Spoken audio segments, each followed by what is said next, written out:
آپ گھر کو خالی چھوڑ دو گے، اپنے آپ کچھ دن کے بعد اس میں جن بھوت چڑیلیں بسیرا کریں، یہ تو بالکل فطری بات ہے۔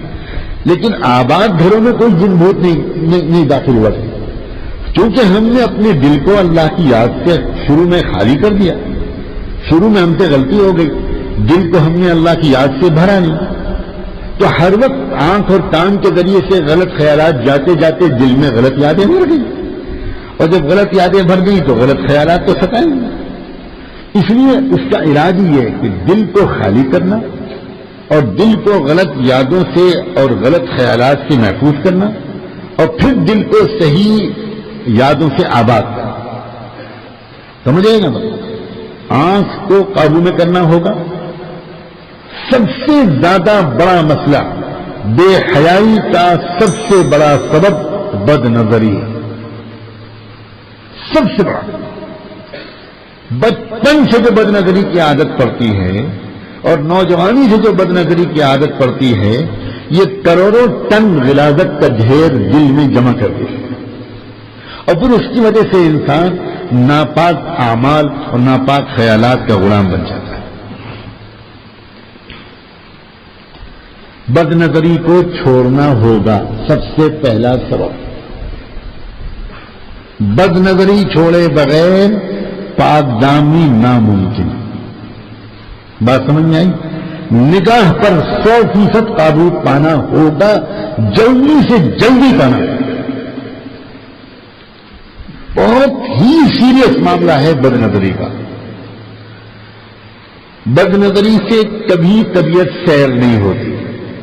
عجیب و غریب بات ہے، بد نظری جتنی کرتا ہے انسان اتنا اس کی طبیعت میں مزید بد نظری کا شوق، کبھی بد نظری سے سیر نہیں۔ بد نظری سے الجھن اور زیادہ بڑھتی ہے، سکون نہیں ملتا، الجھن بڑھتی ہے۔ بد نظری کی ایک نحوست یہ بھی ہوتی ہے کہ اس سے نیک اعمال کی توفیق چھن جاتی ہے۔ اللہ، خاص طور پر تہجد کی توفیق تو مل ہی نہیں سکتی، کہتے ہیں اللہ والے، اس بندے کو جس کی عادت بد نظری کی پڑی ہوئی۔ بد نظری والا تہجد میں اٹھنا بھی چاہتا ہے تو شیطان آ کر اس کو سلا دیتا ہے، میرے دوست، تم تو میرے دوست ہو، یہ تو تہجد کا عمل اللہ کے دوستوں کا ہے، تم تو میرے دوست ہو، تم کہاں اٹھ رہے ہو؟ تو وہ انسان پھر مزید گہری نیند میں سو جاتا ہے، اسے خبر نہیں ہوتی کہ اس کو شیطان سلاتا ہے۔ کئی لوگ کہتے ہوئے ملتے ہیں، حضرت رات میں تو نیند کم آتی ہے، تہجد کے وقت میں گہری نیند آتی ہے، کہتے ہوئے ڈر لگتا ہے، لیکن کہیں نہ تو کیسے ہماری اصلاح ہو سکتا ہے کہ یہ عمل شیطان کا، اور اس لیے ہو کہ اس انسان کی بد نظری کی عادت ہے، اور شیطان نے طے کر رکھا ہے کہ بد نظری والے کو تہجد نہیں پڑھنے دوں گا، میں بد نظری والے کو سلا دوں گا۔ عمل کی توفیق بد نظری سے چھن جاتی ہے۔ پھر بد نظری کی ایک نحوست یہ بھی ہے کہ یادداشت کمزور ہو، روز بروز انسان کی یادداشت کمزور ہوتی چلی جاتی ہے۔ بد نظری سے محفوظ انسان کی یادداشت کمزور ہوگی، بد نظری میں مبتلا انسان کی یادداشت کمزور ہوگی، اور بد نظری سے محفوظ انسان کی یادداشت 80 اور 90 سال کی عمر میں بھی حیرت انگیز طریقے پر مضبوط ہے، بالکل میموری مضبوط رہتی ہے۔ یہ اللہ تعالیٰ کی طرف سے بنایا ہوا ایک سسٹم ہے جس کو ہم بدل نہیں سکتے۔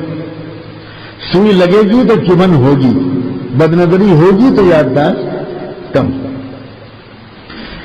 عجیب بات ہے، جس طرح حیا پاک دامنی عزت کا سبب بنتی ہے، ویسے ہی بد نظری ذلت و خواری کا سبب بنتی ہے۔ بد نظری میں مبتلا انسان مختلف بہانوں سے عوام کی نگاہ میں، لوگوں کی نگاہ میں ذلیل ہوتا ہے، اپنوں کی نگاہ میں ذلیل ہوتا ہے، اپنے قریبی لوگوں کی نگاہوں میں رسوا ہوتا ہے، سب کے سامنے اس کو شرمندہ ہونا پڑتا ہے۔